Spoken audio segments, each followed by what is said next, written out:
Have you ever pondered the profound mystery of rebirth? It's not merely a concept confined to the physical realm, but a deep spiritual occurrence, captured beautifully in the biblical verses we'll explore today. Our journey starts with John chapter 3, verse 3, where Jesus replied, "Very truly I tell you, no one can see the kingdom of God unless they are born again." Now this isn't about a physical rebirth, but a spiritual one. Jesus speaks of a transformative experience, a chance to shed old ways and emerge anew, spiritually awakened.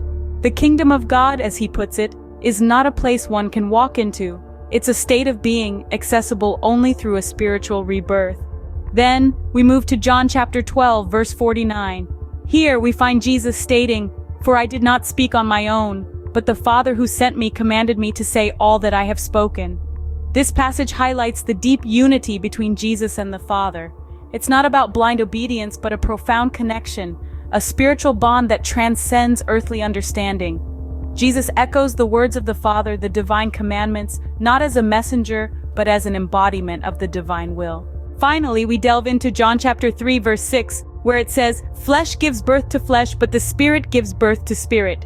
Here the Bible distinguishes between physical birth and spiritual birth. The former is a biological process, while the latter is a spiritual awakening. It's a journey from a life bound by earthly desires to a life guided by spiritual aspirations. In essence, these verses unravel the concept of spiritual rebirth. It's not a literal second birth, but a transformation, a shift in perspective, a new way of seeing and experiencing the world. It speaks of the deep connection between Jesus and the Father, a bond that transcends the physical realm.